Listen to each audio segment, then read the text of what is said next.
সবাই একটু খেয়াল করো, একটা কথা মনে রেখো, একটা আয়নিক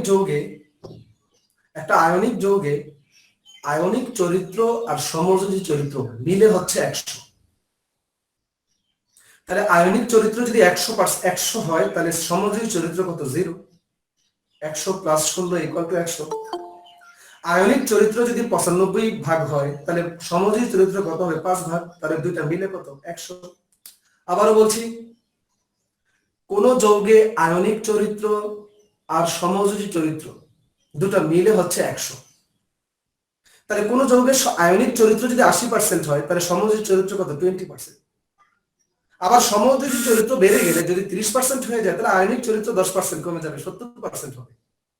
সমযোজী চরিত্র আরো যদি বেড়ে যায় 50%, তাহলে আয়নিক চরিত্র 50%, দুটো মিলে হচ্ছে 100। তাহলে আয়নিক চরিত্র যদি 100% হয়, তাহলে সমযোজী চরিত্র কত? 0%। পৃথিবীর কোনো আয়নিক যৌগ 100% আয়নিক হয় না। বিষয়টা একটু ভালো করে বোঝাবো, কেন হয় না, কি জন্য হয় না। দেখো, তোমরা খেয়াল করো, আমি বলতে চাই, ধরে নাও সোডিয়াম ক্লোরাইড, এই যে যৌগটা, যখন সোডিয়াম ক্লোরাইড গ্যাসীয় অবস্থায় থাকে, তখন সোডিয়াম আয়ন এবং ক্লোরাইড আয়নগুলো স্বাধীন, মুক্ত, দূরে থাকে। তখন সোডিয়াম আয়ন আর ক্লোরাইড আয়নের মধ্যে আকর্ষণটা সেভাবে কার্যকর নয়।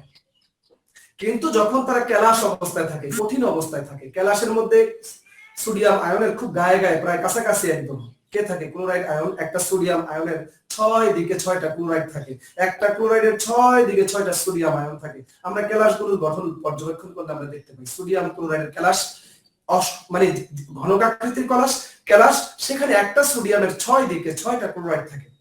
তো আমরা ওটা 6টা নিয়ে ভাবছি না, শুধু ভাবছি একটা সোডিয়াম প্লাস তার সাথেই একটা ক্লোরাইড।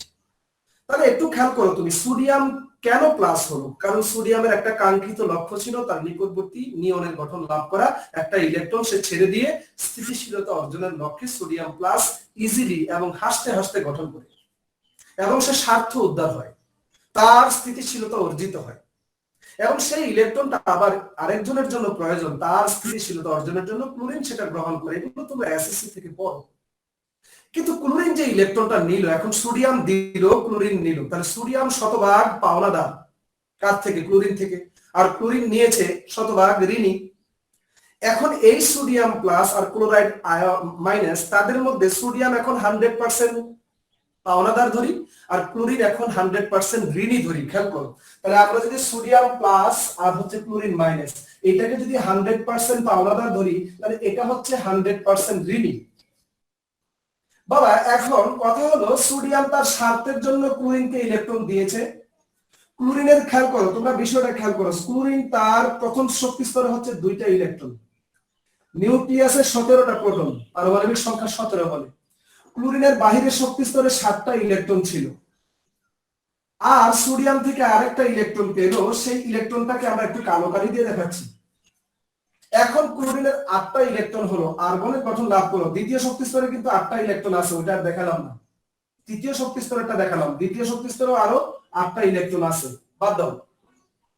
এখন এটা কিন্তু আর ক্লোরিন যখন একটা ইলেকট্রন সোডিয়াম থেকে পেল, ক্লোরিন কিন্তু আর ক্লোরিন নাই, ক্লোরিন কিন্তু ক্লোরাইড আয়ন হয়ে গিয়েছে। এখন ক্লোরাইড আয়নের চারপাশে ইলেকট্রন, এই 7টা না, এই 8টা ইলেকট্রন, সোডিয়ামের একটা যেটা পেয়েছে এটা সহ, এই 8টা ইলেকট্রন এখন ক্লোরিনের নিয়ন্ত্রণে আছে। ক্লোরিন এখন নিয়ে নিয়েছে, তার নিয়ন্ত্রণে এখন 8টা ইলেকট্রন আছে। তোমরা জানো ইলেকট্রন কিন্তু কোনো মেঘের মতো, কণা ধর্ম তরঙ্গ ধর্ম দুটাই আছে, কিন্তু ইলেকট্রনকে আমরা ক্লাউড হিসেবে চিন্তা করি। এখন ইলেকট্রন যদি, বাবা খেয়াল করো, ক্লাউড হিসেবে থাকে, তাহলে ক্লোরিন নিউক্লিয়াস থেকে সবগুলো ইলেকট্রনকে সমান আকর্ষণ করে বিধায় এই ইলেকট্রন ক্লাউডটা নিউক্লিয়াসের চারপাশে একদম সমান গোলাকার আকারে থাকবে। এখন তোমাদেরকে একটা কথা বলি বাবা, ধরে নাও, আমি মনে হয় আগেও ক্লাস একদিন বলেছিলাম, ধরে নাও এখানে একটা কুয়াশা অথবা ধোঁয়া অথবা কুয়াশা বা মেঘের কুণ্ডলী আছে, এটা একটা গোলাকার মেঘের কুণ্ডলী বা কুয়াশা অথবা ধোঁয়ার একটা গোলাকার কুণ্ডলী আছে। এখন এই পাশে একটা টেবিল ফ্যান যদি ওই দিকে মুখ করে তুমি লাগিয়ে দাও, খেয়াল করিও, তাহলে টেবিল ফ্যানটি যখন তুমি লোয়ার স্পিডে দিবা, তাহলে যে স্পিডে ফ্যানটা ঘুরবে এবং এদিক থেকে ধোঁয়াটাকে যেটুকু টানবে, ধোঁয়াটা নিশ্চয়ই ফ্যানের দিকে কিছুটা বিকৃত হবে। কেন ফ্যানের দিকে বিকৃত হলো?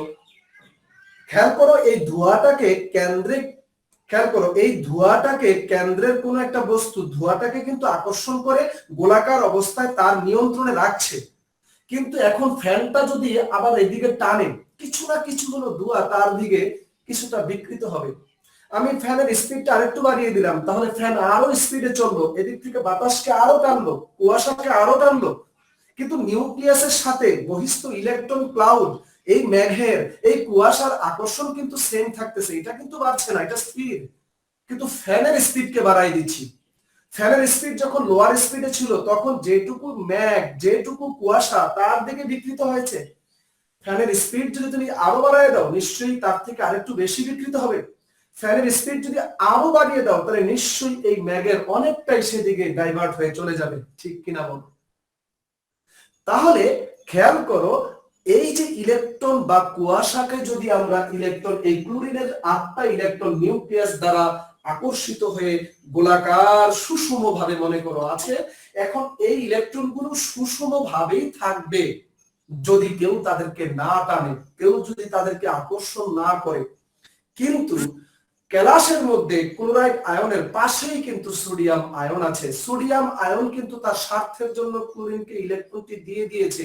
সেই ইলেকট্রনের প্রতি তার আর কোনো আকর্ষণ থাকার কথা না, কারণ সে তো স্বার্থের জন্য, স্থায়িত্ব অর্জনের জন্যই সে ক্লোরিনকে ইলেকট্রনটা দিয়েছে। কিন্তু কথা হলো এখানে কুলম্ব যে কথা বলেছে, যেখানে ঋণাত্মক আধান থাকবে, চার্জ থাকবে, তার পাশেই যদি ধনাত্মক চার্জ থাকে, এদের মধ্যে আকর্ষণকে কেউ বাধা দিতে পারবে না।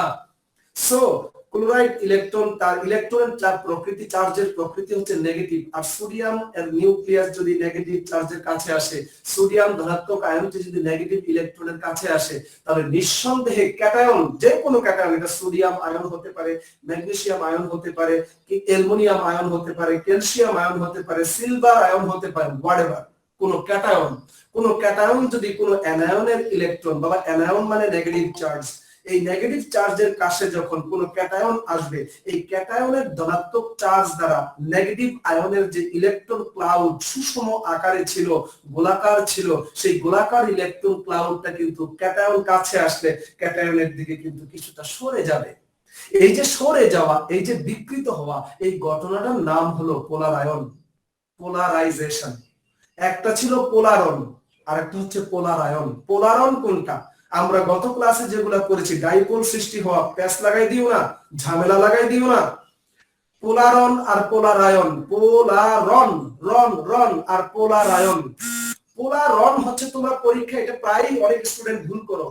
পোলারনটা হচ্ছে সমযোজী যৌগে একদিকে ধনাত্মক প্রান্ত আর একদিকে ঋণাত্মক প্রান্ত সৃষ্টি হয় যদি বন্ধনে আবদ্ধ দুইটা মৌলের মধ্যে তড়িৎ ঋণাত্মকতার পার্থক্য 0.5 বা তার বেশি হয়। এটা গত ক্লাসে আমরা শেষ করেছি। আর মানে পোলার অণু কি, পোলার অণু কি, ডাইপোল দাড়ি অণু কি। ডাইপোল মানে দুইটা প্রান্ত। গতকালকে আমরা বলেছি যে HF একটি পোলার অণু, কারণ এখানে হাইড্রোজেনের তড়িৎ ঋণাত্মকতা থেকে ফ্লোরিনের তড়িৎ ঋণাত্মকতা বেশি, তাই ইলেকট্রন ক্লাউড ফ্লোরিনের দিকে বেশি থেকে হাইড্রোজেনের দিকে কম থাকে। এই যে কম বেশি, একদিকে ইলেকট্রন বেশি নিয়ে গেল ফ্লোরিন তার ক্ষমতার কারণে, হাইড্রোজেনের দিকে কম, এই যে এখানে পোল সৃষ্টি হলো, দুইটি পোল সৃষ্টি হলো, এই ডাইপোল সৃষ্টি হলো। যাদের মধ্যে ডাইপোল সৃষ্টি হয়, কাদের মধ্যে ডাইপোল সৃষ্টি হয়? বন্ধনে, এই যে বন্ধনে দুইটা মৌল আছে তাদের তড়িৎ ঋণাত্মকতার পার্থক্য ছিল 1.9, যেটা 0.5 থেকে অনেক বেশি। তাহলে আমরা বলবো HF একটি পোলার অণু। আর এই ঘটনাটা হচ্ছে পোলারন। পোলারন এটা হচ্ছে বাবা পোলারন, পোলারন। আর আজকে আমরা পড়তেছি বাবা পোলারায়ন। গঞ্জাম লাগাইও না, পোলারায়ন, পোলারায়ন, পোলারাইজেশন, ইংরেজিতে হচ্ছে পোলারাইজেশন। তো এই পোলারাইজেশনটা হলো বাবা, তুমি খেয়াল করো, যদি এখানে সোডিয়াম প্লাস আয়ন আসে তাহলে এই সোডিয়াম প্লাস চার্জ দ্বারা এই অ্যানায়নের ইলেকট্রন ক্লাউড, ক্লোরিনের ইলেকট্রন ম্যাগ কিছুটা বিকৃত হবে, সোডিয়ামের দিকে চলে আসবে। সোডিয়াম যদি না আসতো তাহলে কিন্তু এই বিকৃতটা হতো না, ইলেকট্রন গুলো নিয়ন্ত্রণে থাকতো, নিউক্লিয়াসের সুষম ভাবে সমবৃত্তাকার পথেই ঘুরতো। এইখানে যদি তুমি খেয়াল করো, যদি সোডিয়ামের জায়গায় যদি বাবা ম্যাগনেসিয়াম 2+ আয়ন আসে, তাহলে সোডিয়াম প্লাস এর আয়নের চার্জ ছিল মাত্র একটা, আর ম্যাগনেসিয়াম প্লাস এর আয়নের চার্জ হচ্ছে দুইটা। সোডিয়ামের আয়নের আকার ছিল বড়, ম্যাগনেসিয়াম আয়নের আকার হচ্ছে ছোট। তাহলে বাবা ছোট আকারের আয়ন আরো বেশি বিকৃত করে, তাহলে এখানে ইলেকট্রন আরো বেশি বিকৃত হবে। যদি বাবা এখানে ম্যাগনেসিয়াম আয়ন না এসে যদি অ্যালুমিনিয়াম 3+ আয়ন আসে, তাহলে এই ক্লোরিনের ইলেকট্রন খুব বেশি বিকৃত হবে। তাহলে ক্লোরিনের ইলেকট্রন, ক্লোরিন হচ্ছে একটি অ্যানায়ন, তাহলে অ্যানায়নের ইলেকট্রন ম্যাগ ক্যাটায়নের দিকে বিকৃত হয়, ক্যাটায়নের দিকে সরে আসে। ক্যাটায়নের উপর বেশি সরে যাবে নাকি কম সরে যাবে, এটা নির্ভর করে ক্যাটায়নের তিনটা বিষয়ের উপর। একটা হচ্ছে ক্যাটায়নের চার্জ, আর একটা হচ্ছে ক্যাটায়নের ব্যাসার্ধ, তার মানে আয়নিক পটেনশিয়ালের উপর। আয়নিক পটেনশিয়াল কি সেটা পরে ব্যাখ্যা দিচ্ছি। আর একটা হচ্ছে ইলেকট্রন বিন্যাস। তো একটু খেয়াল করো তোমরা, ইলেকট্রন বিন্যাসটা পরে বুঝাবো। 8 ইলেকট্রন বিশিষ্ট আয়ন অপেক্ষা 18 ইলেকট্রন বিশিষ্ট আয়ন দ্বারা বেশি পোলার আয়ন হয়, এটা একটু পরে কথা বলছি, শুধু আজকে এটা বুঝো। এটা তুমি আগে স্টেপ বাই স্টেপ আসো। আমরা বলতে চাই কোন আয়নিক যৌগে ক্যাটায়ন দ্বারা অ্যানায়নের ইলেকট্রন বিকৃত হবে, কম হোক আর বেশি হোক বিকৃত হবে। তো কম হোক আর বেশি হোক বিকৃত যেহেতু হচ্ছে, এই বিকৃত হওয়ার ঘটনাটাই হচ্ছে পোলার আয়ন। তাহলে আমরা ক্লিয়ারলি পোলার আয়নের সংজ্ঞা আমরা কি দিব, আগেও পড়িয়েছেন, আজকে সংজ্ঞা লিখবো না। আসলে সংজ্ঞাগুলো লিখতে গেলে তো সময় লাগে, তোমরা বই খুললেই তোমরা পোলার আয়নের সংজ্ঞা পাবা, শুধু বুঝিয়ে দিচ্ছি। আমরা এগুলো রিভিশন ক্লাস করছি বাবা, এটা একদম মানে আমাদের মৌলিক ক্লাস ঠিক আছে, কিন্তু এটা কিন্তু আমাদের রিপিটেশন ক্লাস হচ্ছে, এটা আমাদের একদম নিউলি অ্যারাইভেল না। তাহলে তোমরা একটু খেয়াল করো, আমরা ইলেকট্রিসিটি এখনো আসে নাই, ওয়াটেভার, খেয়াল করো। আবারও বলছি, পোলারাইজেশন বা পোলারায়ন, পোলারায়নের সংজ্ঞা হলো আয়নিক যৌগে ক্যাটায়ন কর্তৃক। আয়নিক যৌগ, আমার সাথে সাথে বলো, মুখে মুখে বলো, মুখস্থ হয়ে যাবে। আয়নিক যৌগে, যে কোন আয়নিক যৌগ, sodium chloride, potassium chloride, calcium chloride, magnesium chloride, aluminium chloride, যে কোন আয়নিক যৌগ, আয়নিক যৌগে ক্যাটায়ন কর্তৃক বা ক্যাটায়ন দ্বারা অ্যানায়নের ইলেকট্রন ম্যাগ সরে আসা বা বিকৃত হওয়ার ঘটনাকে বলে পোলারায়ন। তাহলে আমরা বাবা একটু খেয়াল করি, আয়নিক যৌগ মানেই ক্যাটায়ন দ্বারা অ্যানায়নের ইলেকট্রন বিকৃত হবে, সিদ্ধান্তে পৌঁছে গেলাম বিকৃত হবে। তবে যদি কম বিকৃত হয় তাহলে পোলারায়ন কম, ইলেকট্রন কম চলে যাচ্ছে, তার মানে ইলেকট্রন কম শেয়ার হচ্ছে। বাবা দেখো, সোডিয়াম পার্মানেন্টলি একদম ফুললি একটা ইলেকট্রন দিয়ে দিল, 100% সোডিয়াম প্লাস, ক্লোরিন 100% মাইনাস। কিন্তু সেখান থেকে দেওয়ার পর যদি আবার কিছু ব্যাক করে টেনে নিয়ে আসি, তাহলে কিন্তু আমি শতভাগ পাওনাদার রইলাম না, শতভাগ ঋণী রইলাম না। আমি তোমাকে 100 টাকা দিয়েছি, তুমি 100 টাকা ঋণী, আমি 100 টাকা পাওনা। কিন্তু দেওয়ার পর যদি আবার 10 টাকা নিয়ে আসি কোনো কারণে, কোনো অজুহাতে, তাহলে নিশ্চয়ই আমি 100 টাকা পাওনা থাকবো না, তুমিও 100 টাকা ঋণী থাকবে না। আমি 90 টাকা পাওনা, তুমি 90% ঋণী, বা আমি 90% পাওনাদার, তুমি 90% ঋণী। যদি আরো 10% নিয়ে আসি, তাহলে 80% পাওনাদার, তুমি 80% ঋণী। তার মানে বলতে চাচ্ছি, অ্যানায়নের ইলেকট্রন ম্যাগ ক্যাটায়ন দ্বারা যত বেশি বিকৃত হবে, সরে যাবে, তার মানে শেয়ার হচ্ছে। টেনে নিয়ে যাওয়া মানে দুইটা নিউক্লিয়াসের মাঝে থাকা, অ্যানায়নের ইলেকট্রন ক্যাটায়নের দিকে নিয়ে যাওয়া, তার মানে দুইটা নিউক্লিয়াস, সোডিয়াম আয়ন আর ক্লোরাইড আয়নের নিউক্লিয়াসের মাঝেই যখন ইলেকট্রন যাবে, এটাকে আমরা শেয়ার বলবো। আর শেয়ার মানেই হচ্ছে সমযোজী বাবা, শেয়ার মানেই সমযোজী। তাহলে বলো, কোন আয়নিক যৌগে ক্যাটায়ন দ্বারা অ্যানায়নের ইলেকট্রন বেশি বিকৃত হওয়া, বেশি সরে যাওয়া, তার মানে বেশি শেয়ার হচ্ছে। যত বেশি পোলার আয়ন হবে, যত বেশি সরে যাবে, যত বেশি বিকৃত হবে, বুঝতে হবে সেই যৌগের তত বেশি পোলার আয়ন হচ্ছে। যত বেশি পোলার আয়ন, তত বেশি সরে যাওয়া, তত বেশি শেয়ার, তার মানে তত বেশি সমযোজী চরিত্র। তাহলে আয়নিক যৌগ 100% থেকে আয়নিক চরিত্র যদি টানাটানি না হতো, ইলেকট্রন বিকৃত না হতো, সরে না যেত, তাহলে 100% আয়নিক হতো, 100% সোডিয়াম প্লাস থাকতো, 100% ক্লোরিন মাইনাস থাকতো, তাদের প্রকৃতি হতো 100% আয়নিক। কিন্তু এটা হয় না। সোডিয়াম আয়ন যখন ক্লোরাইড আয়নের কাছে আসে, তখন এটা এই বিষয়টা থাকে না। সোডিয়াম আয়ন দ্বারা কিংবা ম্যাগনেসিয়াম আয়ন দ্বারা কিংবা অ্যালুমিনিয়াম আয়ন দ্বারা এই ক্লোরাইডের ইলেকট্রন তার দিকে সরে যায়, ইলেকট্রন ম্যাগ সরে গেলে শেয়ার হয়। শেয়ার হওয়া মানেই কিন্তু আর আয়নিক চরিত্রটা রইল না, কমে যাচ্ছে। যত বেশি টেনে যাচ্ছে, যত বেশি শেয়ার হচ্ছে, আয়নিক চরিত্র ততই কমে যাচ্ছে। শেয়ারের কারণে সমযোজী চরিত্র বেড়ে যাচ্ছে। তার মানে তোমরা বলো, সোডিয়াম আয়ন দ্বারা ক্লোরিনের, মনে করো সোডিয়াম ক্লোরিনের সাথে যৌগ গঠন করলো সোডিয়াম ক্লোরাইড, ম্যাগনেসিয়াম ও ক্লোরিনের সাথে ম্যাগনেসিয়াম ক্লোরাইড। তো একটা কথা অনেক স্টুডেন্ট আমাকে বলে থাকে, স্যার ম্যাগনেসিয়ামের যৌগ তো হচ্ছে MgCl2। তাহলে বাবা এখানে আমরা যদি বলি, হ্যাঁ তুমি ঠিক বলেছো, ম্যাগনেসিয়াম এদিকেও ক্লোরিনের সাথে বন্ধন করছে, এদিকেও ক্লোরিনের সাথে বন্ধন করছে। ম্যাগনেসিয়াম হচ্ছে 2+। তাহলে ম্যাগনেসিয়াম তো এই বন্ধনের সাথে যে বিহেভ করবে এই বন্ধনের সাথে একই বিহেভ করবে, তো আমরা একটা বিহেভ ব্যাখ্যা দিলে চলে। এখানে ম্যাগনেসিয়াম 2+ এই ক্লোরাইড আয়নের সাথে যেই বিহেভ করবে যত পার্সেন্ট টেনে নিয়ে আসবে এদিক থেকে তত পার্সেন্ট টেনে নিয়ে যাবে। সো আমরা এইজন্য বলছি অ্যালুমিনিয়াম হলে তার তিন দিকে ক্লোরাইড থাকবে, হোয়াটএভার যে কোনো একটা ব্যাখ্যা দিলে চলবে। তার মানে তুমি বলো ক্লোরিনের সাথে যদি ক্লোরাইডের সাথে সোডিয়াম আয়ন থাকে তার মানে সোডিয়াম ক্লোরাইড, ক্লোরাইডের সাথে যদি ম্যাগনেসিয়াম থাকে তার মানে ম্যাগনেসিয়াম ক্লোরাইড, ক্লোরাইডের সাথে যদি মনে করো অ্যালুমিনিয়াম থাকে তাহলে অ্যালুমিনিয়াম ক্লোরাইড। এখন এই তিনটা যৌগে আমরা বলতে চাচ্ছি সোডিয়াম ক্লোরাইড, ম্যাগনেসিয়াম ক্লোরাইড এবং অ্যালুমিনিয়াম ক্লোরাইড কোন যৌগে বলো? এই তিনটা যৌগই আয়নিক। এখানে সোডিয়াম হচ্ছে একটা প্লাস, ম্যাগনেসিয়াম হচ্ছে দুইটা প্লাস, অ্যালুমিনিয়াম হচ্ছে তিনটা প্লাস, এখানে দুই দিকে দুইটা ক্লোরিন, এখানে অ্যালুমিনিয়ামের তিন দিকে তিনটা ক্লোরাইড। তাহলে বলো সবগুলি আয়নিক যৌগ, সবগুলোর মধ্যেই ক্লোরাইড আয়ন আছে। তাহলে যেহেতু সবগুলোতেই ক্লোরাইড, তাহলে এখানে ক্লোরাইডের উপর সমযোজী চরিত্র বেশি হবে না কম হবে, পোলার আয়ন বেশি হবে না কম হবে, এখানে ক্লোরাইডের উপর ডিপেন্ড করছে না, কারণ সব তিনটা যৌগের মধ্যেই হচ্ছে ক্লোরাইড। মনে রেখো যখন কয়েকটা যৌগের মধ্যে তুলনা করতে বলবে কোন, মনে রেখো তিনটা আয়নিক যৌগ দেওয়া আছে, তিনটা আয়নিক যৌগের মধ্যে কোনটার মধ্যে সমযোজী চরিত্র বৃদ্ধি পেয়েছে, কোনটার মধ্যে সমযোজী চরিত্র বাড়লো, আয়নিক চরিত্র কমলো, এই ধরনের প্রশ্ন যদি করে তাহলে আমরা আগে খেয়াল করব যে যৌগগুলো আমাদের দেওয়া আছে এই গিভেন যৌগগুলোর মধ্যে কমন কোনটা, ক্যাটায়ন কমন নাকি অ্যানায়ন কমন। হয় দেখবা ক্যাটায়ন কমন, না হয় দেখবা অ্যানায়ন কমন। ব্যতিক্রমটাও পরে বলছি, ক্যাটায়ন অ্যানায়ন ভিন্ন হতে পারে পরে বলছি, খেয়াল করো তোমরা। তাহলে আমরা ম্যাক্সিমাম ক্ষেত্রে দেখবো হয় ক্যাটায়ন, সবগুলো যৌগের যে কয়েকটা যৌগের কথা বলা আছে সবগুলোর ক্যাটায়ন সেম, তার মানে ক্যাটায়নের কথা বাদ দেবো, ক্যাটায়নের চিন্তাই বাদ দেবো, অ্যানায়নের উপর দেখবো। আর যখন দেখবো অ্যানায়ন গুলো সেম তাহলে আমরা ক্যাটায়নকে নিয়ে চিন্তা করব। এখন তোমরা খেয়াল করো এই যে পোলার আয়নটা, এই যে অ্যানায়নের ইলেকট্রন ম্যাগ ক্যাটায়নের দিকে বিকৃত হওয়া, এই বিষয়টা ক্যাটায়নের স্পেশাল তিনটা বিষয়, তার মধ্যে দুইটা বিষয় আগে বুঝাই নেই। সেটা হচ্ছে ক্যাটায়নের চার্জ। তাহলে বলো ক্লোরাইডের ইলেকট্রন একটা প্লাস চার্জ দ্বারা যেটুকু বিকৃত হবে দুইটা প্লাস চার্জ দ্বারা তার থেকে বেশি বিকৃত হবে, তিনটা প্লাস চার্জ দ্বারা তার থেকে আরো বিকৃত হবে। এখন আমি যাকে প্রশ্ন করব সে আনসার করবে। দেখি কে কে আছে আমাদের সাথে জয়েন করেছে।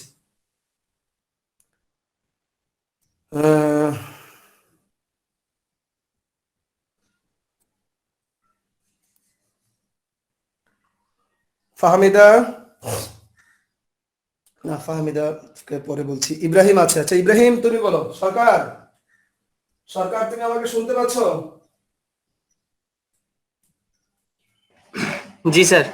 সরকার শুনতে পাচ্ছ না? আচ্ছা সরকার তুমি বলো তো এই যে sodium chloride, magnesium chloride, aluminium chloride তিনটা যৌগই হচ্ছে আয়নিক যৌগ। তিনটা যৌগের মধ্যেই অ্যানায়ন হচ্ছে ক্লোরাইড, কিন্তু ক্যাটায়ন গুলো ভিন্ন ভিন্ন, একটা হচ্ছে সোডিয়াম আয়ন, একটা হচ্ছে ম্যাগনেসিয়াম আয়ন, একটা হচ্ছে অ্যালুমিনিয়াম আয়ন।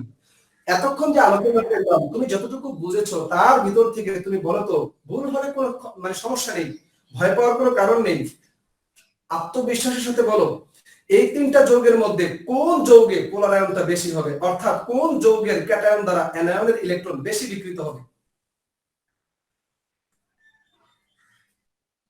এই তিনটার মধ্যে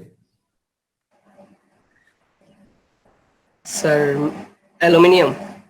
অ্যালুমিনিয়াম ক্লোরাইড যৌগে তুমি বলতে চাচ্ছ যে ক্লোরাইডের ইলেকট্রন ম্যাগ অ্যালুমিনিয়াম আয়ন দ্বারা বেশি বিকৃত হবে, অর্থাৎ অ্যালুমিনিয়াম ক্লোরাইড যৌগে পোলার আয়নটা বেশি ঘটবে।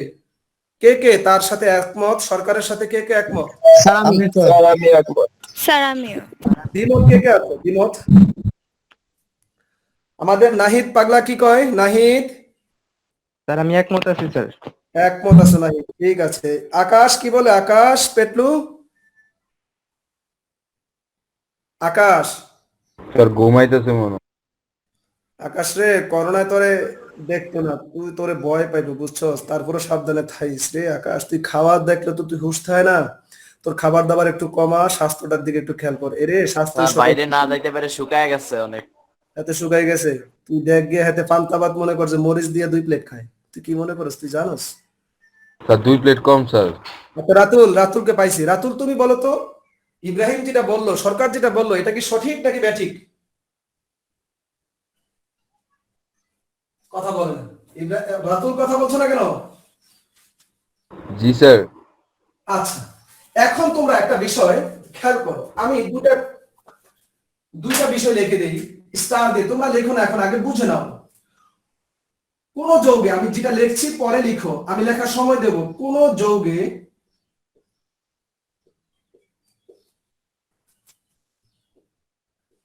যৌগে পোলার আয়ন বেশি হলে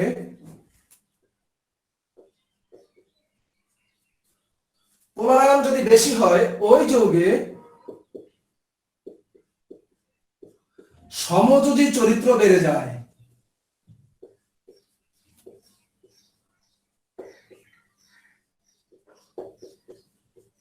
এই কথাটার সাথে কে কে একমত? তোমাদের এতক্ষণ বলেছি, যার দ্বারা অ্যানায়নের ইলেকট্রন ম্যাগ বেশি চলে আসবে, বেশি বিকৃত হবে, তার মানে বেশি শেয়ার হচ্ছে। বেশি শেয়ার হওয়া মানে কি? সমযোজী চরিত্র বেড়ে যাওয়া, আয়নিক চরিত্র কমে যাওয়া। ঠিক কিনা বলো? জি স্যার। এই কথাটা Yes, sir. হ্যাঁ, জি স্যার। সবাই কি বুঝেছো? হ্যাঁ স্যার, বুঝছি। জি স্যার বুঝছি। এই কথাটা খুব গুরুত্বপূর্ণ। যে যৌগে, জি স্যার। আচ্ছা, যে যৌগে পোলার আয়ন বেশি হয়, তার মানে পোলার আয়নটা কার দ্বারা হয়? ক্যাটায়ন দ্বারা। তাহলে যেই যৌগে, এই কথাটা আমরা ইনক্লুড করতে পারি, যেই যৌগে ক্যাটায়ন দ্বারা অ্যানায়নের ইলেকট্রন ম্যাগ বেশি বিকৃত হয়, অর্থাৎ পোলার আয়ন বেশি হয়। এই কথাটা সুন্দর করে লিখতে পারতাম, আমি শর্ট লিখেছি। তাহলে যে যৌগে পোলার আয়ন বেশি হয়, পোলার আয়নটা কার দ্বারা হয়? ক্যাটায়ন দ্বারা। কার পোলার আয়ন হয়? অ্যানায়নের ইলেকট্রন ম্যাগ বিকৃত হয়, সরে আসে, চলে আসে। এই বিকৃত হয়ে চলে আসাটাই হচ্ছে শেয়ার।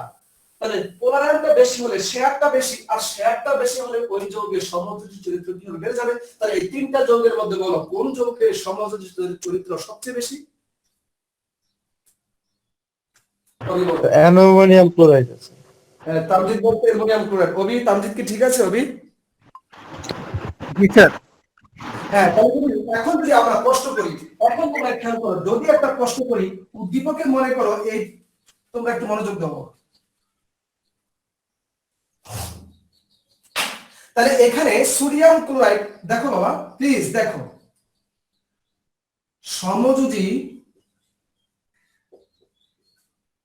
চরিত্রের সঠিক ক্রম কোনটি? এটা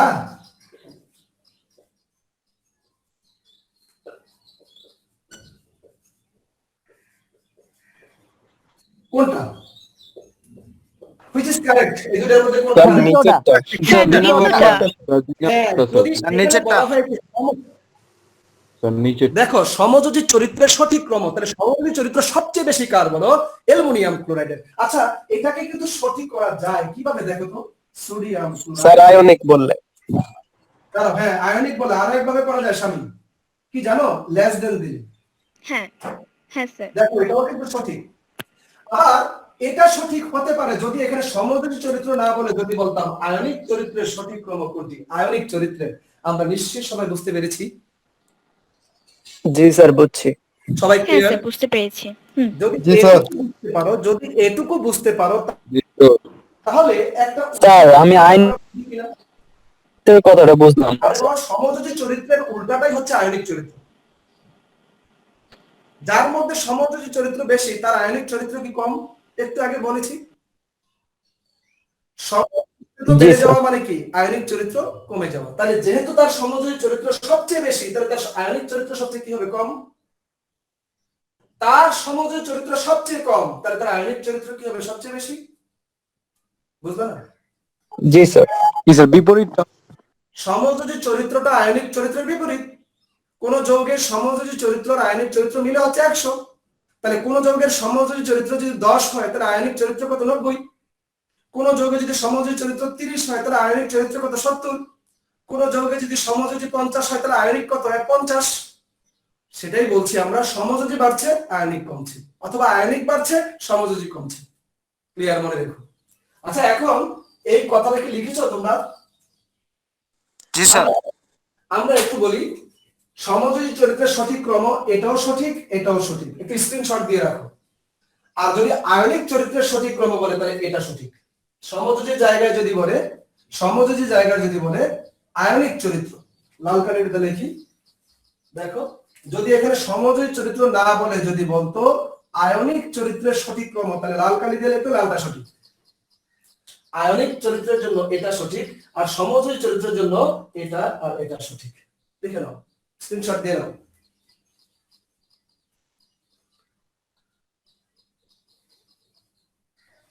জি স্যার দিছি। Okay fine. এবার আসো একটা উদ্দীপক আমরা সাজাই।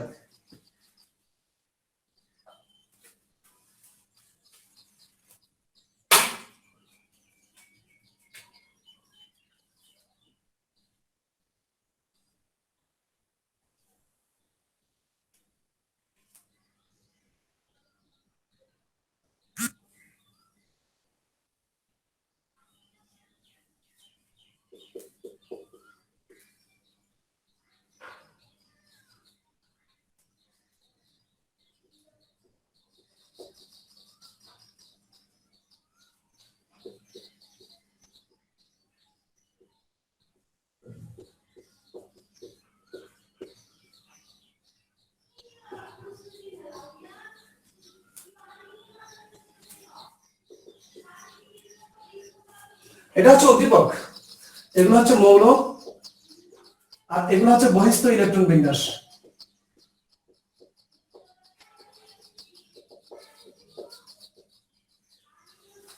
তাহলে এগুলো হচ্ছে বহিস্থ ইলেকট্রন বিন্যাস, যেখানে n এর মান হচ্ছে 2, তার মানে ns2 np6 ns2 np6 ns2 np6 সবার ইলেকট্রন বিন্যাস সেম। তাহলে এগুলো কারা বলতে পারো? এইটা কে, বিটা কি, সিটা কি? Nitrogen, magnesium, aluminium. Ramchand Tamjit, যখন খুশি অ্যান্সার করো, একটু চিন্তা ভাবনা করে বলো, করে বলিও না। আর কে বলতে পারবে? আমার গাদার একটা অ্যান্সার দিছে কি, এটি বলে স্যার তিনটা নিয়ন স্যার। স্যার একটা নিয়ন। স্যার তিনটা নিয়ন ধর্ম পালন করছে। নিয়ন না স্যার, স্যার ইলেকট্রন ত্যাগ করে আছে। আমরা বলতে চাচ্ছি what is A and what is B and what is C. এখানে কার কার কিসের কিসের স্যার নিয়ন, ম্যাগনেসিয়াম আর অ্যালুমিনিয়াম মনে হয়। স্যার এ হইছে সোডিয়াম, বি হইছে ম্যাগনেসিয়াম আর সি হইছে অ্যালুমিনিয়াম। রুবায়াত কারেক্ট। এখানে এ হচ্ছে সোডিয়াম, তাহলে এ প্লাসটা কি? নিঃসন্দেহে সোডিয়াম প্লাস। তাহলে সোডিয়াম প্লাস এর ইলেকট্রন বিন্যাস দেখো 2s2 2p6। বি হচ্ছে 2 প্লাস, B2 প্লাস এর মানে এটা হচ্ছে ম্যাগনেসিয়াম 2 প্লাস, C3 প্লাস তার মানে এটা হচ্ছে অ্যালুমিনিয়াম। মনে রেখো সবার নিয়নের ইলেকট্রন বিন্যাস, সোডিয়াম আয়নেরও নিয়নের ইলেকট্রন বিন্যাস, ম্যাগনেসিয়াম 2 প্লাস আয়নেরও ইলেকট্রন বিন্যাস, অ্যালুমিনিয়াম 3 প্লাস আয়নেরও ইলেকট্রন বিন্যাস হচ্ছে নিয়নের ইলেকট্রন বিন্যাস। বাবা এটা কেন বুঝতে পারলে না? তো সহজ, খুব সহজ ছিল। যতগুলো উদ্দীপক আছে তার মধ্যে এটা খুব সহজ উদ্দীপক ছিল। এখন কি তোমরা সবাই একমত আমার সাথে যে এ হচ্ছে সোডিয়াম, বি হচ্ছে ম্যাগনেসিয়াম, সি হচ্ছে অ্যালুমিনিয়াম? সবাইকে আমার সাথে এখন একমত? জি স্যার। জি যদি স্যার। এরপরও কারো যদি কোনো ডাউট থাকে প্লিজ প্লিজ তোমাদের অনুরোধ করছি আমাকে বলো, আমি আবার বোঝাবো। তাহলে এই উদ্দীপকটা থেকে যদি আমি এখন উচ্চতর দক্ষতা একটা প্রশ্ন করি, উচ্চতর দক্ষতার প্রশ্নটা একটু লিখে নাও। এ, বি এবং সি পৃথকভাবে ক্লোরিনের সাথে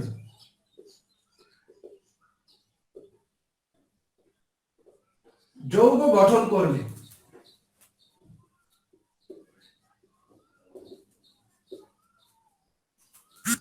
সৃষ্ট যৌগ সমূহের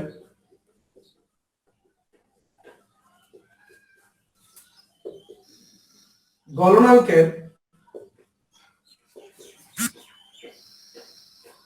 গলনাঙ্ক না দিই,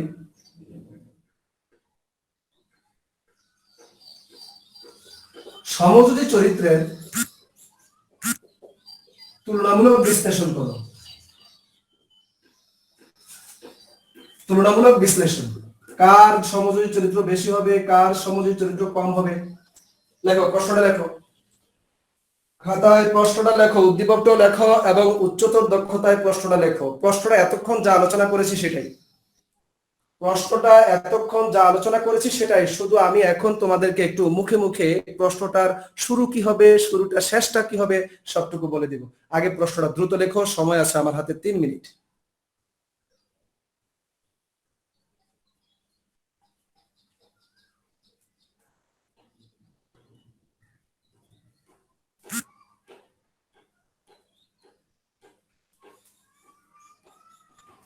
স্যার আমি উত্তরটা বলবো? হ্যাঁ রুবায়েত, তুমি পারবে। আমি যেহেতু সময়টা একেবারে খুব কম, আমি শুধু এটুকু বলে দিই, প্রথমে উত্তরের শুরুতে তোমাকে বলতে হবে, আইডেন্টিফাই করতে হবে এ বি সি আর কি। তুমি এ বি সি মানে মৌলের আয়নের তো দেওয়াই আছে, তুমি বলবা এ এর ইলেকট্রন বিন্যাস এই এবং এ প্লাস এর হচ্ছে এই, মানে বলতে চাচ্ছি শুরুতেই লিখবা এখানে এ হচ্ছে সোডিয়াম এবং তার ইলেকট্রন বিন্যাস 11 1s2 2s2 2p6 3s1। তাহলে নিঃসন্দেহে এ প্লাস কি হবে, এ প্লাস হবে সোডিয়াম প্লাস এবং তার ইলেকট্রন বিন্যাস হবে 1s2 2s2 এবং 2p6। এইভাবে বি সি কে আইডেন্টিফাই করবা। করার পর তুমি বলবা এ বি এবং সি পৃথকভাবে ক্লোরিনের সাথে যৌগ গঠন করলে সৃষ্ট যৌগসমূহ যথাক্রমে সোডিয়াম ক্লোরাইড, ম্যাগনেসিয়াম ক্লোরাইড এবং অ্যালুমিনিয়াম ক্লোরাইড। এইটুকু লিখবা। লেখার পর এরপরে তুমি ব্যাখ্যা দিবা এই তিনটা যৌগই হচ্ছে আয়নিক যৌগ। কি যৌগ? আয়নিক যৌগ, কারণ ব্যাখ্যা দেওয়ার দরকার নেই, আয়নিক যৌগ। এরপরে তুমি বলবা আয়নিক যৌগে সমযোজী চরিত্র বা আয়নিক চরিত্র নির্ভর করে ক্যাটায়ন দ্বারা অ্যানায়নের ইলেকট্রন ম্যাগ বিকৃতির উপর, অর্থাৎ পোলার আয়নের মাত্রার উপর। পোলার আয়নের মাত্রা বেশি হচ্ছে নাকি কম হচ্ছে, ক্যাটায়ন দ্বারা অ্যানায়নের ইলেকট্রন বেশি সরে যাচ্ছে নাকি কম সরে যাচ্ছে, অর্থাৎ ইলেকট্রনটা কি বেশি শেয়ার হচ্ছে নাকি কম শেয়ার হচ্ছে। এইটুকু বলার পর তুমি বলবা আমরা জানি, আমরা আজকে শুধু একটা ব্যাপার আলোচনা করলাম বাবা, সেটা হচ্ছে ক্যাটায়নের চার্জ। ক্যাটায়নের আকারটা কিন্তু বলিনি, আগামী ক্লাসে তা নিয়ে আলোচনা, আগামীকালকে আমাদের ফাজাইলের নীতি শেষ। তো খেয়াল করো, ক্যাটায়নের চার্জ যত বৃদ্ধি পাবে আকার যত ছোট হবে। দেখো সোডিয়াম আয়নের আকার থেকে ম্যাগনেসিয়াম আয়নের আকার ছোট, ম্যাগনেসিয়াম আয়নের আকার থেকে অ্যালুমিনিয়াম আয়নের আকার ছোট। আর আকার যত ছোট হবে, চার্জ যত বেশি হবে, তার পটেনশিয়াল মানে ক্ষমতা, টেনে নিয়ে আসার ক্ষমতা তত বেড়ে যায়। তাহলে অ্যালুমিনিয়াম আয়নের পটেনশিয়াল বেশি। পটেনশিয়াল ফাই ইকুয়াল টু হচ্ছে চার্জ বাই ব্যাসার্ধ। খেয়াল করো, চার্জ বাই ব্যাসার্ধ। তাহলে যে আয়নের চার্জ বেশি তার পটেনশিয়াল বেশি, যে আয়নের চার্জ কম ব্যাসার্ধের সাথে দেখো পটেনশিয়ালের ব্যস্তানুপাতিক সম্পর্ক, ব্যাসার্ধের সাথে পটেনশিয়াল ব্যস্তানুপাতিক সম্পর্ক। কোন আয়নের ব্যাসার্ধ কমলে পটেনশিয়াল বাড়ে, চার্জ বাড়লে পটেনশিয়াল বাড়ে। তাহলে যেহেতু অ্যালুমিনিয়ামের চার্জ বেশি আবার আকারও ছোট, তাহলে দুই ক্ষেত্রেই কিন্তু অ্যালুমিনিয়ামের পটেনশিয়াল বেশি, ফাইয়ের মান বেশি। পটেনশিয়াল মানে টেনে নিয়ে আসার ক্ষমতা, টেনে যত বেশি নিয়ে আসতে পারবে ইলেকট্রন তত বেশি বিকৃত হবে, সরে আসবে। সরে আসা মানে হচ্ছে পোলার আয়ন বেশি হওয়া। যেখানে পোলার আয়নটা বেশি হবে সেখানে ইলেকট্রনের শেয়ার বেশি, আর যেখানে ইলেকট্রন শেয়ার বেশি সেখানে সমযোজী চরিত্র বেশি। তাহলে অ্যালুমিনিয়াম ক্লোরাইড যৌগের সমযোজী চরিত্র হবে বেশি এবং ম্যাগনেসিয়াম ক্লোরাইড যৌগের সমযোজী চরিত্র তার থেকে কম, এবং সবচেয়ে কম সমযোজী চরিত্র হচ্ছে সোডিয়াম ক্লোরাইড যৌগে। উল্টা ভাবে বললি অ্যালুমিনিয়াম ক্লোরাইড যৌগের সমযোজী চরিত্র বেশি মানে কি আয়নিক চরিত্র বেশি, আর আয়নিক চরিত্র বেশি মানে কি তার গলনাঙ্ক বেশি, স্ফুটনাঙ্ক বেশি। খেয়াল করো, সমযোজী চরিত্র বেশি আয়নিক চরিত্র কম, আর এটা সমযোজী চরিত্র কম আয়নিক চরিত্র বেশি। তাহলে সবচেয়ে বেশি আয়নিক চরিত্র কার? সমযোজী চরিত্র তার সবচেয়ে বেশি, তাহলে তার আয়নিক চরিত্র কি কম। আর আয়নিক চরিত্র কম মানে কি গলনাঙ্ক কম, স্ফুটনাঙ্ক কম, পানিতে দ্রবণীয়তা কম। তাহলে বাবা খেয়াল করিও, আয়নিক যৌগ সমূহের ধর্ম হচ্ছে যে সমস্ত যৌগ বেশি আয়নিক তাদের গলনাঙ্ক বেশি, স্ফুটনাঙ্ক বেশি, পানিতে দ্রবণীয়তা বেশি, সবই বেশি। তাহলে এখানে যেহেতু অ্যালুমিনিয়াম ক্লোরাইডের সমযোজী চরিত্রের কথা বলা হয়েছে, এখানে সমযোজী চরিত্র না বলে গলনাঙ্কের তুলনামূলক আলোচনা চাইতে পারতো। তাহলে গলনাঙ্ক সবচেয়ে বেশি হবে কার? সোডিয়াম ক্লোরাইডের। তাহলে আমরা গলনাঙ্কের ব্যাপারটা পরে আসি। আজকের এই প্রশ্নের আলোচনা অনুযায়ী অ্যানসারটা হচ্ছে এটা অথবা এটা, একই কথা। ভালো করে আজকে যে এই ফাজানের নীতি ক্যাটায়নের উপর, চার্জের উপর এবং ক্যাটায়নের আকারের উপর ইলেকট্রন বিন্যাসটা পরে ব্যাখ্যা দিব আগামী ক্লাসে। এইটুকু তোমরা অবশ্যই আজকে মেইন বইটা টেক্সট বুকটা একটু দেখবা, তারপরে গাইড দেখবা। দেখো সাপ্লিমেন্ট গাইডের উপর অত বেশি ডিপেন্ডেন্ট হয়েও না, আগে মেইন বইটা ভালো করে পড়ো। যদি দুইটা রেফারেন্স বই থাকে তাহলে আরো ভালো। এগুলো একটু দেখো ওখানে পোলার আয়নের মাত্রা ক্যাটায়নের কি কি বিষয়ের উপর নির্ভর করে, কিভাবে করে আমার কথাগুলোর সাথে লেকচারের সাথে ওইগুলো মিলাবা। দেখো একটু ভালো করে স্টাডি করো বাবা, ইনশাআল্লাহ নেক্সট ক্লাসে ধরে জিজ্ঞেস করবো এই আজকে যা পড়িয়েছি সে সম্পর্কে। তো সে পর্যন্ত ভালো থেকো, অন্য ক্লাসে তোমরা জয়েন করো। আল্লাহ হাফেজ, আসসালামু আলাইকুম।